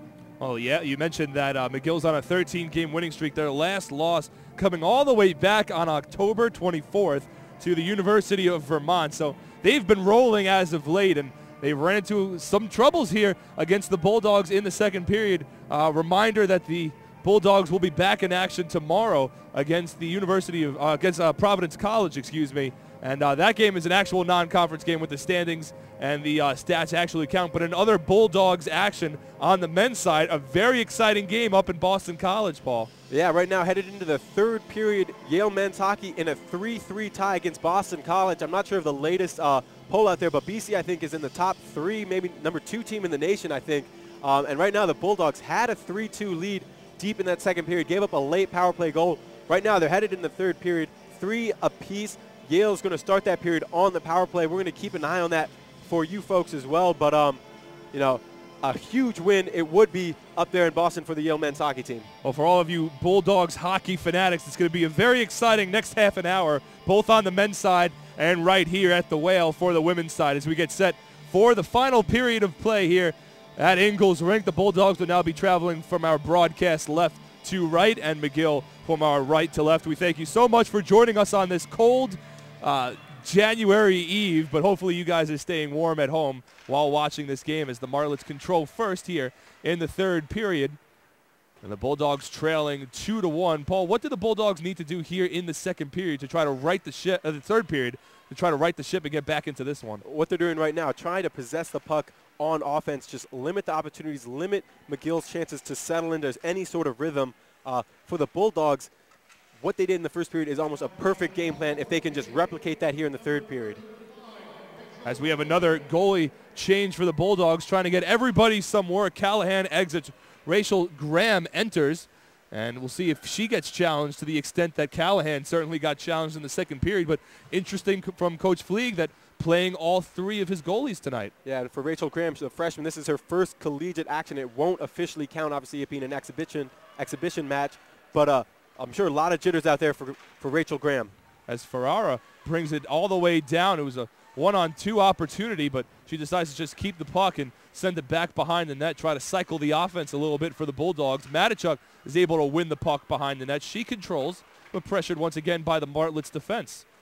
Right now, though, the Bulldogs, better job, a minute and a half here, just able to get some sort of possession here on the offensive side. Now it's going to be key to see if they can get back and defend. Here comes Leslie Oles, already a goal here tonight. Skates right in, and a save made by Graham as Oles comes crashing into the net, and Graham wins her first opportunity. Much like Callahan to start the second period, a very difficult first shot on net for Callahan, or for Graham rather, here in the third period. Fantastic job standing strong there and repelling that one away.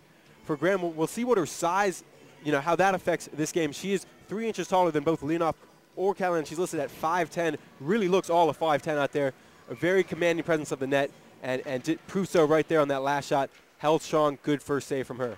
Face-off at the Bulldogs' end, won by Yale, and it seems like it was a premeditated decision now by Coach Fleeg to play all three of his goalies here tonight, regardless of the success of any three of them, as a shot is sent on net and another save made by Graham. She still doesn't know where the puck is, but nonetheless, she made the save, and the score remains at 2-1. And you can see just sort of the apprehension in her head whipping around. Her first look there was to check the back of the net, make sure it's not there. Okay, now where it is. But 2 good saves early on from Graham. Not much scarier for a goalie than to not know where the puck is. That look around is always terrifying. But luckily for Graham, she was able to hold on to it as the Bulldogs come back down the other end. And we talked a little bit about this in the second period, Paul, and even during the second intermission as the Martlets come back down the other end. A win would be big for Yale in terms of momentum, setting up a second half where they would hope to play a little bit better than they did in the first half. But regardless of the outcome, it seems like Coach Fleeg has made his decision in terms of goalies. Yeah, it's going to be Leonoff throughout the whole season, but I think it is a very smart decision by him to get all of his goalies some sort of experience. Who knows what will happen later on in the second half of this season. Getting Callahan and now Graham some sort of playing time is a smart decision, especially now when it doesn't count for the standings. Palo's shot was sent wide of Graham as the puck escapes into the neutral zone, and Dunbar has some space, a 2-on-2 opportunity if she wants it, but instead just sends it back up ice, and the Bulldogs will change lines. Second time Dunbar's done that tonight. Very unselfish play from her. Really is the definition of a team player. I mean, we saw it last year when she willingly stepped up and played a big role back on defense, even though she's a natural force. She's only 5'2" tall, yet she gladly went back there to play some defense.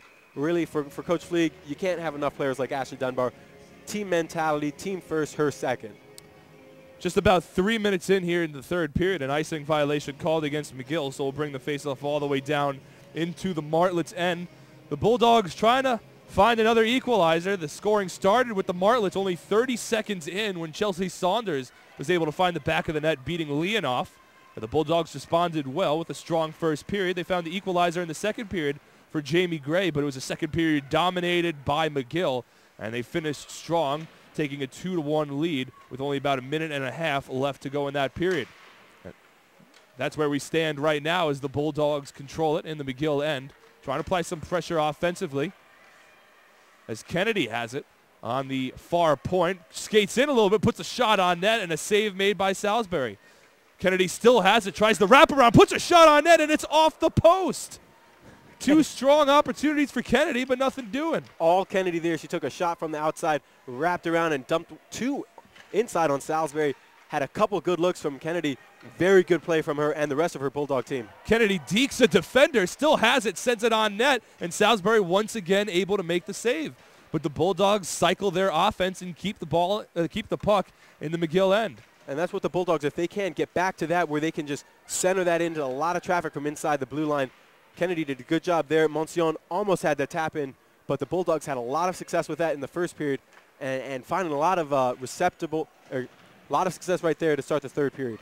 Puck in the neutral zone now, controlled by the Bulldogs. Well, what's a goalie's best friend are the pipes that are right to next to her and on top of her, and that certainly helped out Salisbury on that Kennedy opportunity as the Bulldogs applying some pressure once again on the forecheck, trying to find an equalizer, but the puck escapes into the neutral zone, controlled by Saunders, brings it all the way into the other end, looking for a centering feed, but not able to find anybody. Puck still loose inside the slot, but Saunders not able to flick it on net, and it escapes into the neutral zone. Zupan there, good job getting her stick right in front of Saunders. Ostrom shot just goes wide of the net.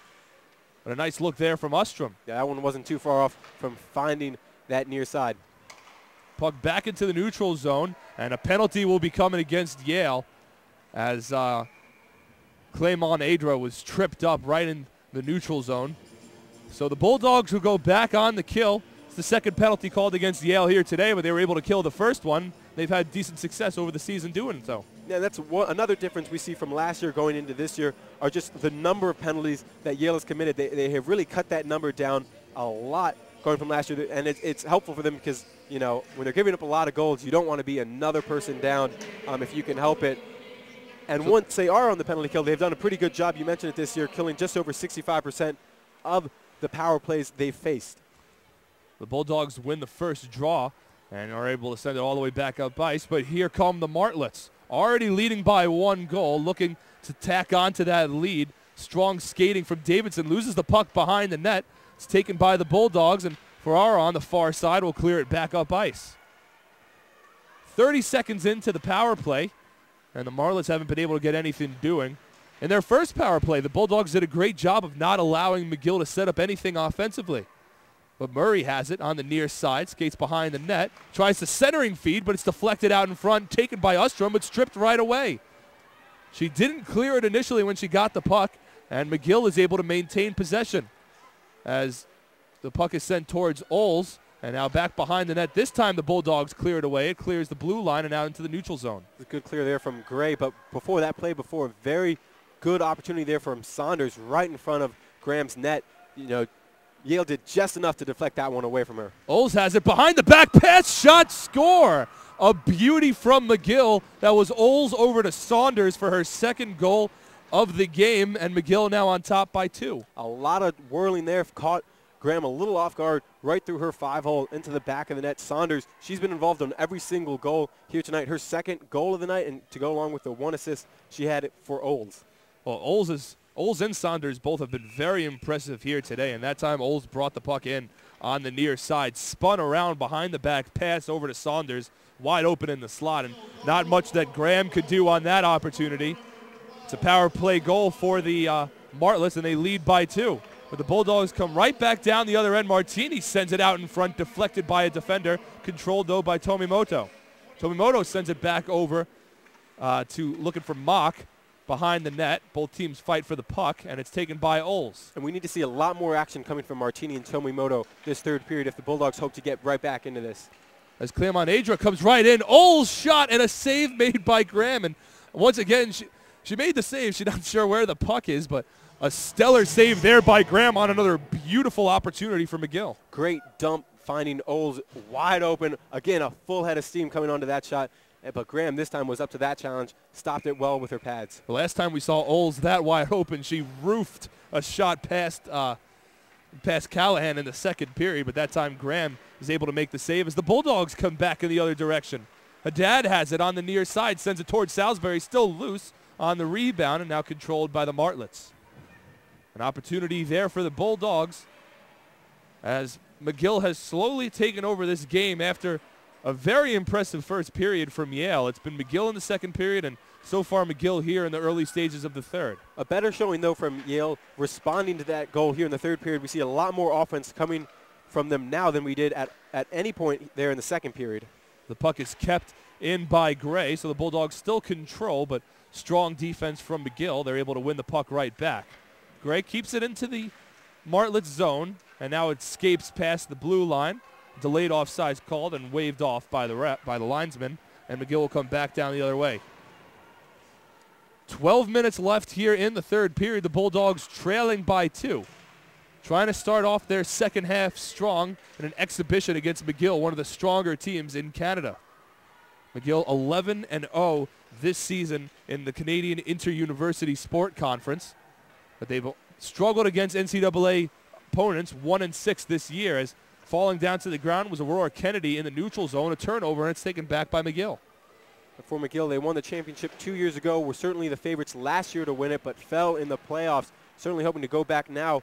For Coach Smith, in his 13th season, has done a fantastic job coaching this program. Puck sent all the way down where it's challenged by McCauley. It's taken right back by McGill. Still plenty of time for the Bulldogs to try to get back onto the scoreboard, but for a team that's struggling offensively so far this year, as McGill comes right back the other end. Davidson, a full head of steam, lost the puck a little bit, loose behind the net, and it's taken back by Martini. Martini, I don't think, was prepared for Davidson's speed. Davidson almost blew right by Martini. Martini was able to recover just in time to get enough action on that stick to push it aside. The Bulldogs now have it, but back to what we were talking about before, it's a Yale team that struggled offensively this year, and they had a very strong first period, but a 2-goal deficit, not the toughest mountain to climb, but one that the Bulldogs would be keen to start climbing sooner rather than later. Yeah, I mean, trailing in shots right now, 22-11. Bulldogs averaging just over 18. I'm not sure if they're going to get there at the pace they're at right now. As McGill continues to control, Clement Adra brings it all the way in, sends it out to the slot, but nobody home. It's intercepted by the Bulldogs and cleared out to the neutral zone. McGill continues to control, however. Michelle Daigneault had it and retreated all the way into her own zone, and now it's taken back by the Bulldogs. A centering feed out in front. Ferreira not able to connect. A save made by Salisbury, with the Bulldogs keep the puck. They'll cycle it back up top. Jamie Gray has it, sends it out wide of the net, controlled by Ferreira behind the net. Has some space, pauses for a second, sends it back out to Haddad. Now to Gray, over to the left point, controlled by Murray. Slap shot save made by Salisbury. Pad save sends the puck over to the far end, now loose behind the net, controlled by the Martlets. And out to Oles. The Bulldogs have shown tonight that when they have been able to set up their offense, it's worked pretty well. They're getting some good feeds into the middle. A little unfortunate there, not converting on a number of them, but when they have been able to set up their offense, it's working pretty well. Puck loose behind the net. The Bulldogs control, but the Martlets once again applying some pressure on the forecheck, so the Bulldogs not able to clear the puck. It's controlled by McGill on the far side. Both teams continue to fight for it, as it's still loose behind the net. 2 Martlets, 2 Bulldogs, both fighting for the puck, and eventually it escapes into the hands of the Martlets. And now a shot sent wide of the net, wide of Graham, still controlled by McGill, however. In the Bulldogs' end, controlling the time of possession here in the third period. And it's something we saw them start in the second period, and it's carried over here into the third period. As on the near side, Crampton controlled it, and now gets the puck back right behind the net. And now on the far side, it's controlled by Palode. Palode still has it as McGill continues to control the puck. A strong stand here defensively for the Bulldogs. Finally able to gain possession, but not able to clear the puck out of the zone. Loose in the slot, now finally able to find Ferrara on the far side, and she'll just dump it down so the Bulldogs can finally get a line change.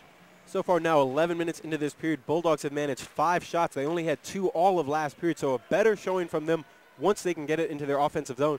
They've just had a lot of trouble clearing their defensive zone and getting it through neutral ice back onto the place where they want it to be. 8 minutes left in regulation. The Bulldogs trailing McGill 3-1 as both teams fight for the puck in the neutral zone. Della Porta had it momentarily for the Martlets. They're still loose in the neutral zone, now sent back into the Yale end. Aurora Kennedy will slow things up. Kennedy's had a strong game here, Paul, and it's been a pretty strong game defensively for the Bulldogs. Just a couple of miscues have led to the McGill goals. Yeah, I think for Coach Fleeg, you're going to try to take some positives away from this game, and there are certainly a few positives to take away. Aurora Kennedy being the biggest one in both of our eyes, apparently. Her most action to date, and has really, stepped up to the challenge very well. A couple of good shots, very solid on defense, and very active all night long for the Bulldogs. To go along with Tomimoto, who in that first period, was playing her mind out of her mind. She was unreal that first period. Has cooled down a little bit, but still very, very solid here tonight. Speaking of which, Tomimoto comes back down the other end, skates it past the blue line into the McGill end, and the puck loose behind the net as Salisbury came out to play it. She's able to retreat back into the cage as the puck's still loose behind the net, now controlled once again by McGill. On the near side, they'll look to push push the puck back up the ice. Tat had it momentarily, and now sent out in front, controlled now by Yale. On the far side, the Bulldogs trying to get a possession going. A delayed offsides called against the Bulldogs. They're able to clear it out, but McGill will come right back down the other end. Puck in the neutral zone. Oles has it on the far side. Looks to pass it off to Claremont Adra. To Saunders, excuse me, but the pass deflected by Graham, I believe. And the Bulldogs are able to avoid that opportunity. Huge play from Graham. She came well out of her net to stuff that one there as Oles just burned past 2 Bulldog defenders to get in on net. Graham, fantastic play from her. We've seen some impressive speed from Oles here today. She consistently looks like one of the fastest skaters out on the ice, and she showed it right there on that last possession. But McGill still controls here. Under 6 minutes left in regulation. The Martlets holding on to a 2-goal lead in an exhibition matchup between the Yale Bulldogs and the McGill University Martlets. Marc Schwartz alongside Paul Wasserman on the call for Yale All Access. The Bulldogs will be back in action on Yale All Access here at the Whale tomorrow when they take on Providence College. A non-conference matchup, but a regular season game. As in other Yale ice hockey news, men's team going up against Boston College, still tied 3-3 at the beginning stages of the third period. Yep, for the Bulldogs, though, they're on a 10-minute man advantage for a game misconduct against BC. We'll see what they can do there. 2 minutes, 50 seconds into that period. A very interesting game coming up as a penalty is called on the near side. Believe that's going to go against McGill. A lot of contact on the boards. We'll see what the official call is, but that's going to go against McGill and against Stephanie Palode. Yeah, that was against Haddad. She went down hard in the boards here on the near side. Didn't see them both go down exactly, but a hard challenge from Palode. She's going to serve 2 minutes for the Martlets, but we'll see what the Bulldogs, they've had one opportunity, I think, couldn't get anything really going on that power play. Second chance to do it again. Yeah, their second power play opportunity of the night, and one that is pretty big in the stage of this game. 5:14 left to go, and the Bulldogs will have a one-player advantage for the next 2 minutes, and certainly an opportunity here for the Bulldogs to try to get one back onto the board and cut the deficit back to 1. Yeah, you mentioned 5 minutes to go in this game. The Bulldogs have only given up 22 shots on goal here tonight. The Martlets averaging over 31 per game, so if the Bulldogs can keep them under their average against such a scoring threat that is the McGill Martlets, that's got to be a win for Coach Fleek's squad. And right now they're at 13 shots for the Bulldogs, averaging a little over 18. We'll see what this power play can do to boost that numbers, but a few more opportunities would be nice for the Bulldogs. This is their best chance to get them. The referees were talking to the captain and the assistant captain of both teams as we now resume play. Bulldogs on the power play as a shot sent out by Martini, deflected out in front, still loose behind the net. Good deflection coming there from Haddad.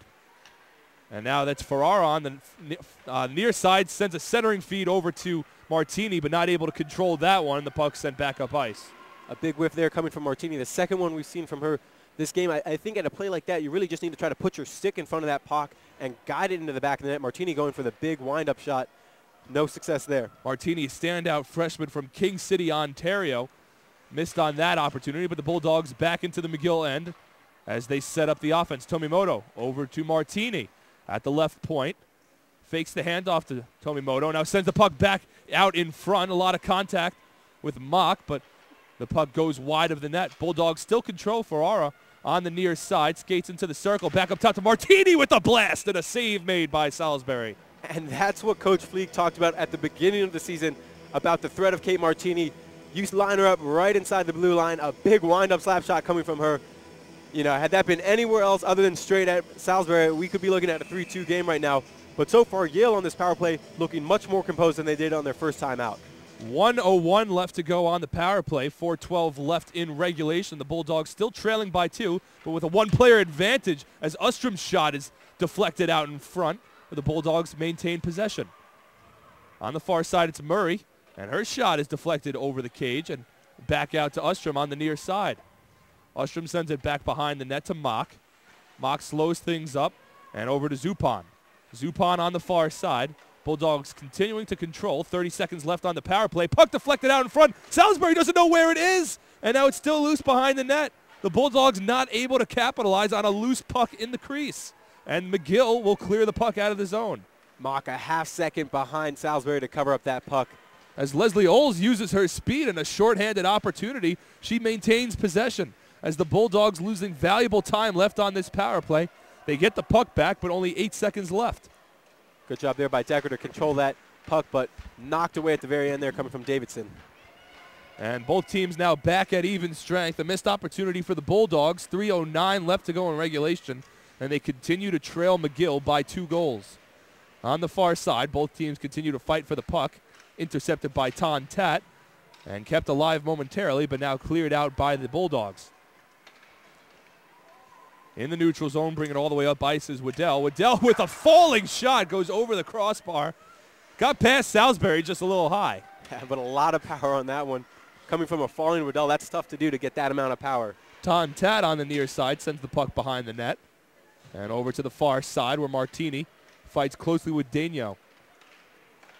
Controlled, though, by the Bulldogs and taken right back by McGill. Saunders keeps it into the Bulldogs' end. And with 2:25 left to go, the Bulldogs need to start getting some possession. And at what point, Paul, do you consider pulling Graham?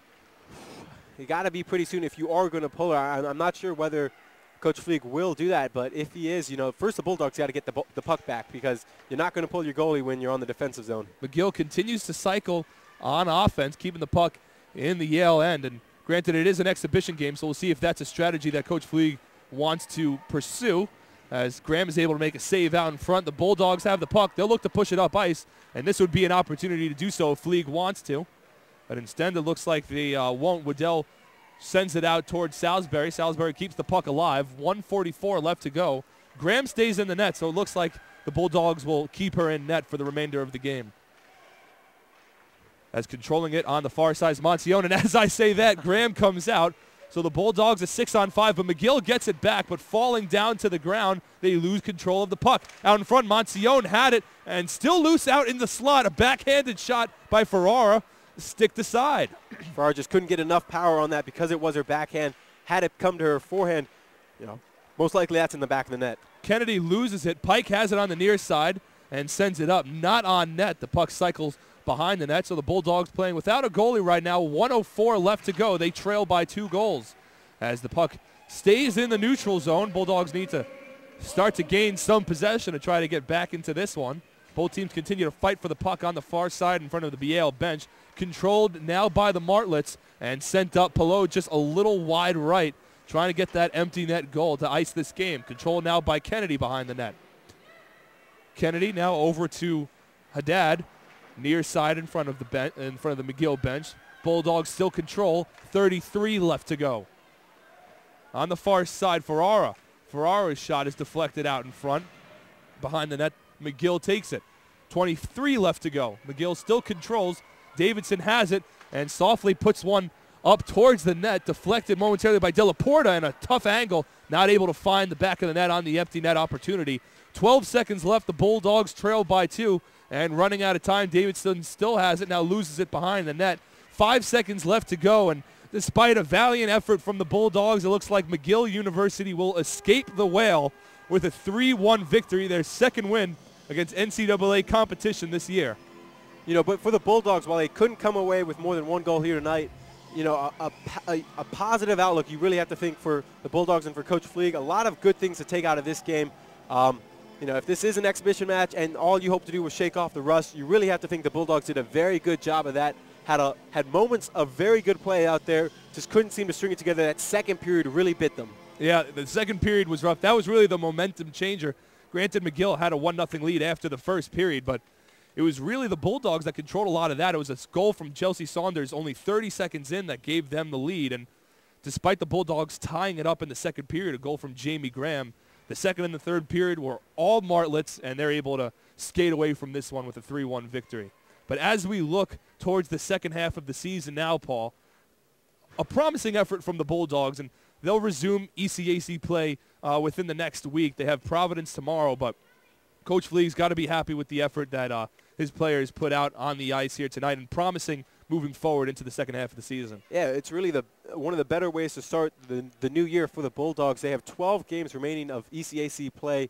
Right now they're sitting at 3 points in the division. only 3 points behind the last 2 playoff spots, as Princeton is tied for 7th and 8th there. So they're right in it with Princeton and RPI with 12 games remaining. And for the Bulldogs, 4 of the next 6 games are here at Ingalls Rink. Obviously, tomorrow afternoon at 4 p.m.